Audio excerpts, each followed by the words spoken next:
The distress call.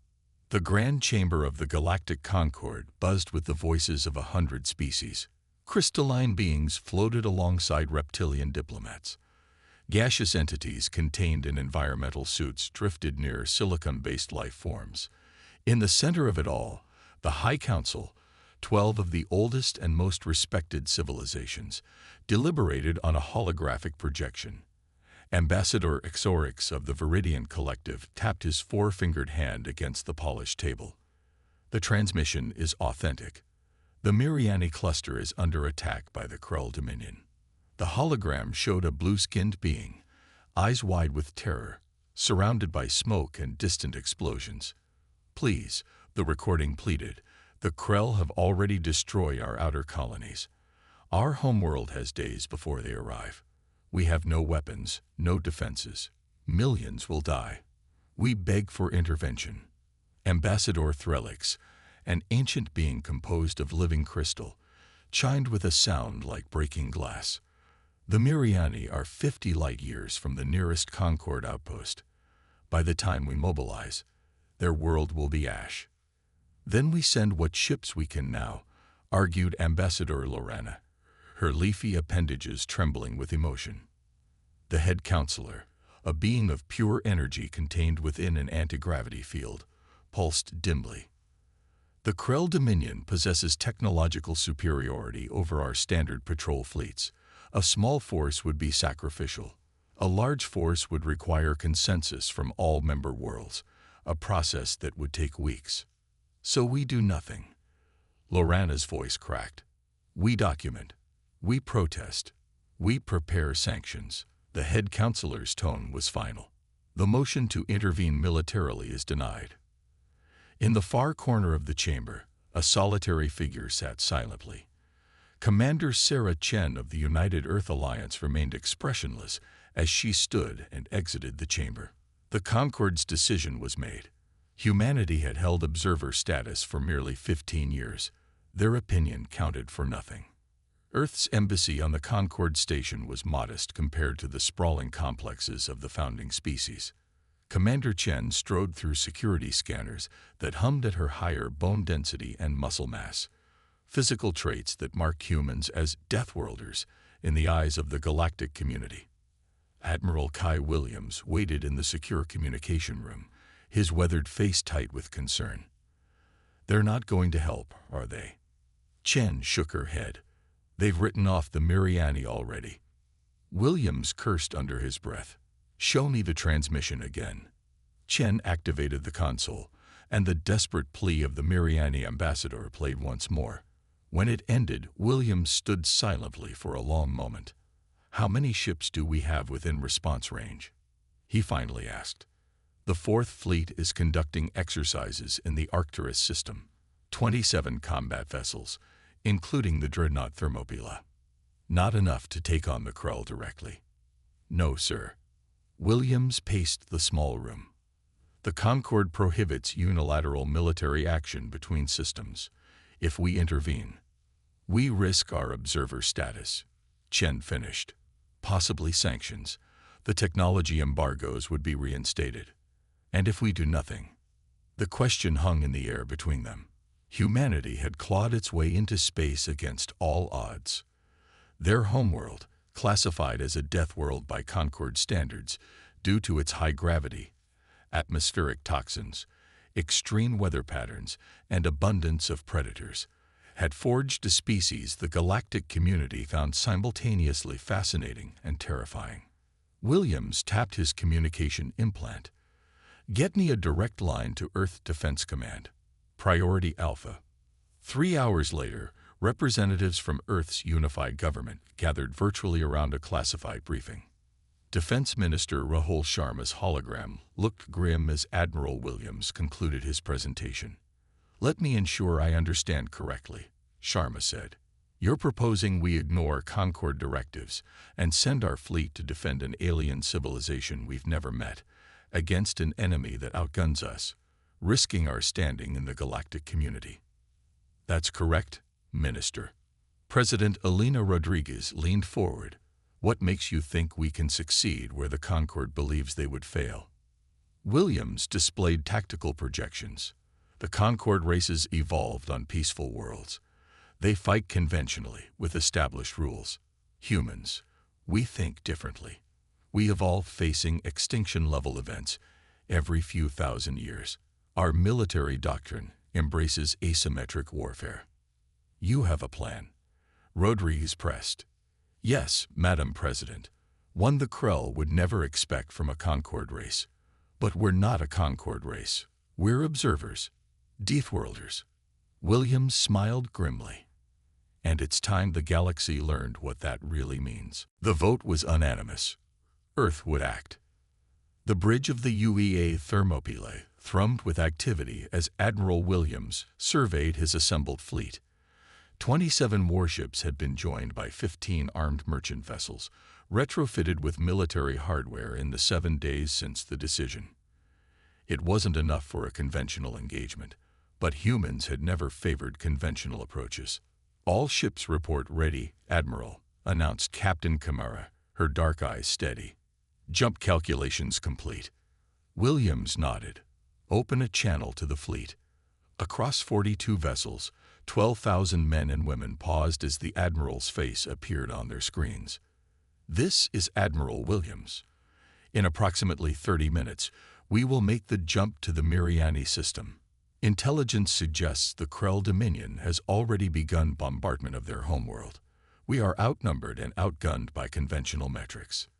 He paused, his expression solemn.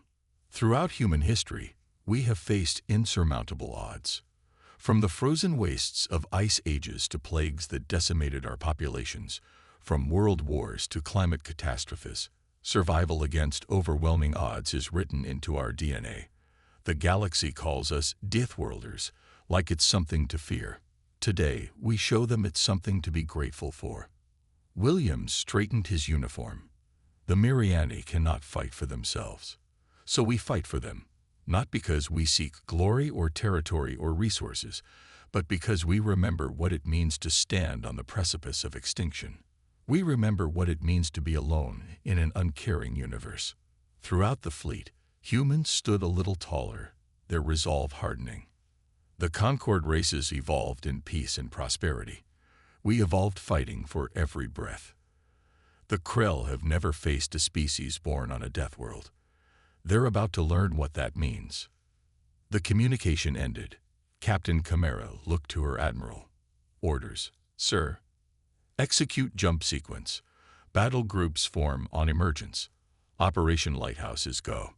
Space distorted as 42 human vessels accelerated beyond light speed, racing to the defense of a civilization they had never met. The Miriani system was chaos. The outer planets lay devastated, orbital habitats reduced to debris fields. Scans showed the Krell invasion fleet, 70 warships of various classes, surrounding the azure homeworld of the Miriani people. Surface bombardment had already begun in the northern hemisphere. On the Thermopylae bridge, Williams assessed the tactical display. Deploy sensor drones. I want detailed scans of their shield configurations and weapons systems. Captain Camara worked her console. Sir, we're detecting roughly 3 billion life signs on the planet. Major population centers under attack. Time estimate until complete planetary conquest. At current bombardment rates, major cities will fall within 24 hours. Williams nodded grimly. Deploy battle groups as planned. Begin emergency broadcast on all frequencies.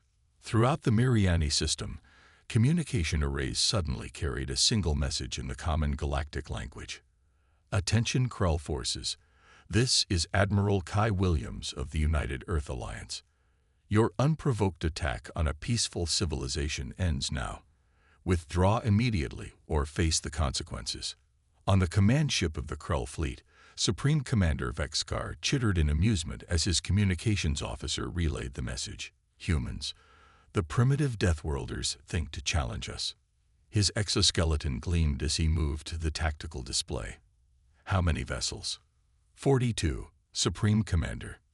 Vexkar's compound eyes reflected the holographic display of the small human fleet. Barely worth acknowledging. Continue the bombardment.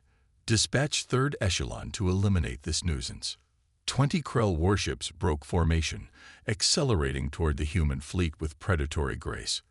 Their energy weapons charge, targeting systems locking onto the lead human vessels. On the Thermopylae, Williams watched the approaching Krell ships with calculated calm. They're responding exactly as predicted. Battle Groups 3 and 4 execute Maneuver Theta. All remaining ships prepare kinetic payloads. The human fleet suddenly split apart, smaller vessels accelerating in seemingly random vectors, while the larger ships maintained position. To the Krell, it appeared as disorganized panic, exactly as intended.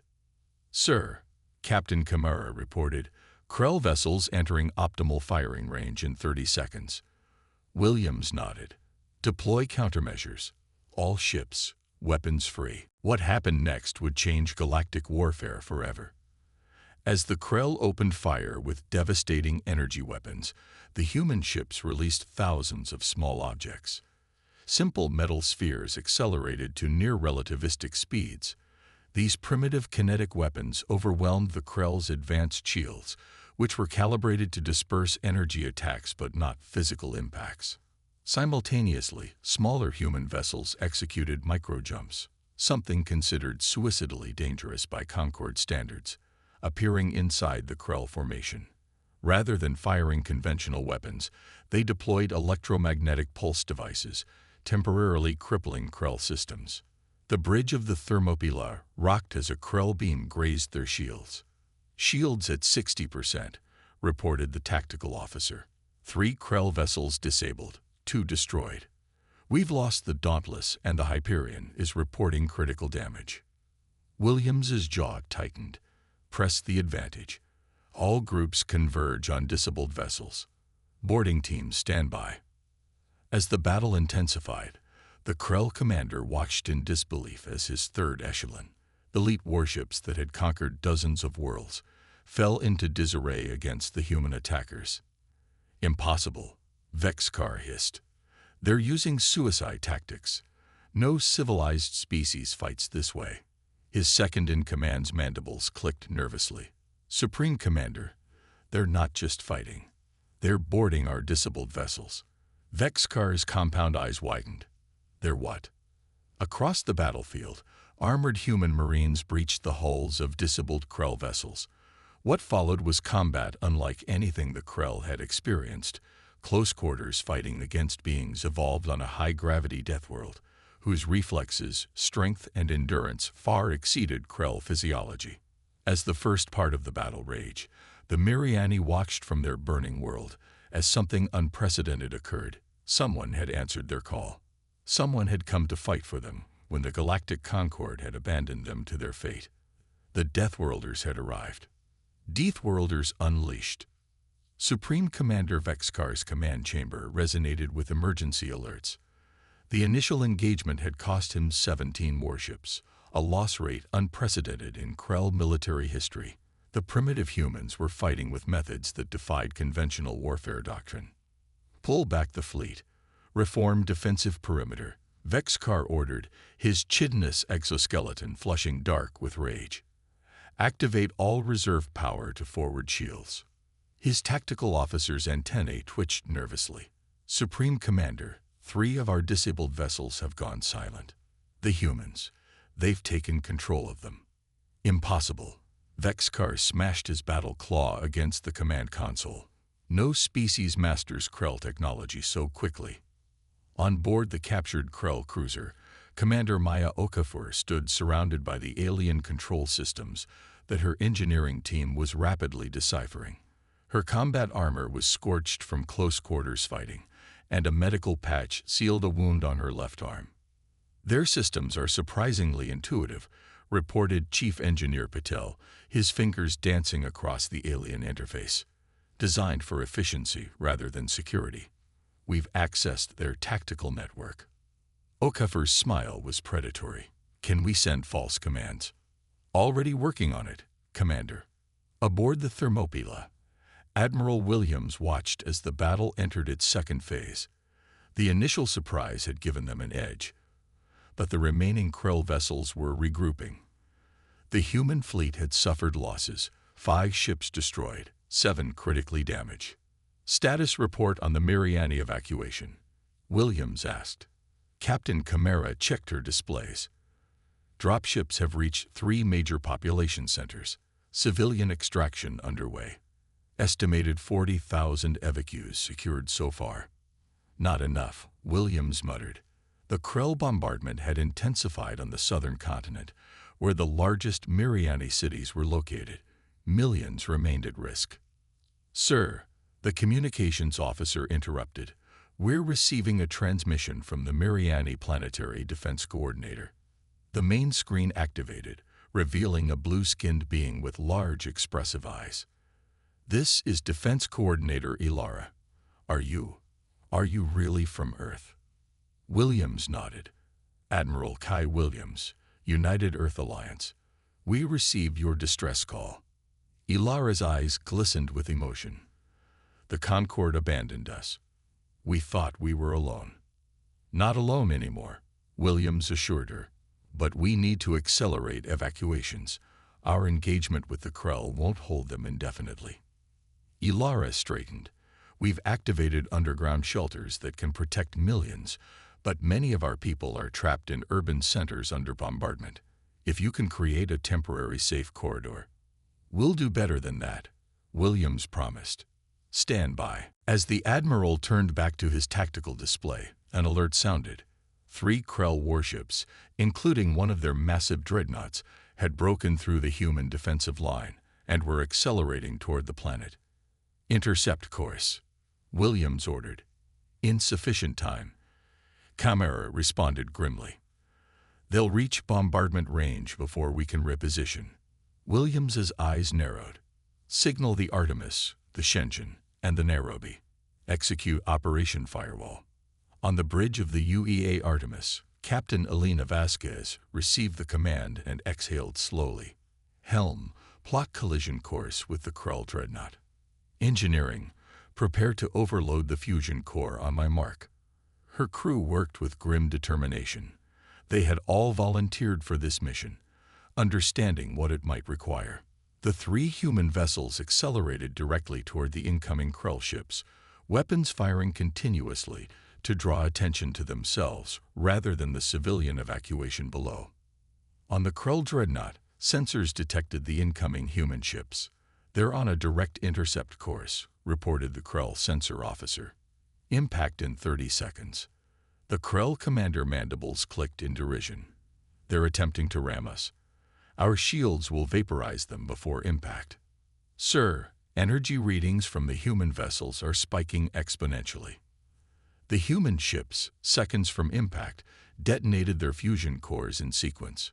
The resulting explosion wasn't simply destructive. It created a massive electromagnetic pulse that overwhelmed the Krell shields, followed by a superheated plasma wave that engulfed all 3 Krell warships. On the Thermopylae, silence fell as the tactical display showed the destruction of both Krell and human vessels. The Artemis, Shenzhen, and Nairobi are gone, Camara reported quietly. 342 crew members. Williams's face was stone. And the Krell ships? Destroyed. The path to the planet is clear. Launch all remaining evacuation shuttles. Maximum capacity. The Admiral's voice was steady despite the weight of the sacrifice. And send a message to the Krell command ship. Throughout the Krell fleet, commanders watched in disbelief as humans willingly sacrificed themselves to protect an alien species they had no apparent connection to. It defied their understanding of rational behavior. Supreme Commander Vexkar received Williams's transmission with growing unease. Your bombardment stops now, or we'll demonstrate what happens when you push Deathworlders to their limit. We evolved fighting extinction. We breathed toxic air, survived predators, endured disasters. Your ancestors may have conquered defenseless worlds, but ours crawled out of the radioactive ashes of our own wars. This is your only warning. Something primitive stirred in Vexkar's genetic memory, an ancestral fear of apex predators that had hunted Krell ancestors. These humans fought with a ferocity and disregard for their own safety that violated all tactical logic. Before he could respond, alarms blared throughout his ship. The humans had deciphered Krell command protocols from the captured vessels and initiated emergency reactor shutdowns across a dozen Krell ships. 27% of our fleet is non-operational, his tactical officer reported, mandibles trembling. Human boarding parties detected on 11 vessels. For the first time in his long military career, Vexkar felt uncertainty. His remaining ships still outnumbered the humans, but conventional numerical advantage seemed meaningless against an enemy that refused to follow the established rules of engagement. Supreme Commander, his second interrupted, we're detecting new energy signatures at the system edge. Multiple vessels emerging from faster-than-light travel. Vexkar felt momentary relief. Reinforcements had arrived earlier than expected. But as the tactical display updated, his compound eyes widened in shock. The new arrivals weren't Krell ships. On the Thermopylae, Williams stared at his own readings in disbelief. Confirm those signatures. Confirmed, sir. Camara responded. 35 vessels. Configuration matches. Concord peacekeeping forces. The main screen activated, revealing the crystalline form of Ambassador Threlix. Admiral Williams, this is Ambassador Threlix of the Galactic Concord. Your unauthorized military action in this system requires immediate explanation. Williams straightened. We're responding to a distress call that the Concord ignored. Preventing genocide. I believe your own charter has provisions regarding intervention in such cases. The Concord voted against intervention. Threlix reminded him. Humanity voted otherwise. The crystalline being seemed to shimmer with irritation. Your observer status does not grant you authority to check your sensors, Ambassador. Williams interrupted. 3 billion Miriani would have died while the Concord debated. We've evacuated over 200,000 already and created safe corridors for millions more. What have you brought besides criticism? Before Threlix could respond, Defense Coordinator Ilara's transmission joined the conversation. The humans came when no one else would. They've lost ships and lives defending people they've never met. If the Concord wishes to help now, we welcome it. If you've come to hinder our saviors, then you are no better than the Krell. A tense silence followed. Finally, Threlix's crystalline form chimed softly. The Concord fleet will assist in evacuation efforts and defensive operations against Krell forces. Williams nodded. We'll coordinate our efforts. As the Concord ships moved into position alongside the remaining human vessels, the tide of battle shifted decisively. The Krell, facing a combined force and demoralized by the humans' unconventional tactics, began a fighting retreat. 6 hours later, Admiral Williams stood in the Thermopylae's medical bay, visiting wounded crew members. The combined human and Concord fleets had driven the Krell from the system, though at heavy cost. 8 human ships destroyed, 12 heavily damaged. Over 900 human lives lost. Captain Camara found him beside the bed of a young engineer, her body bandaged and sedated. Admiral, the Concord High Council is requesting your presence for an emergency session. Williams looked down at the wounded crew member. Tell them I'll be there when all my people are stable. They're insistent, sir.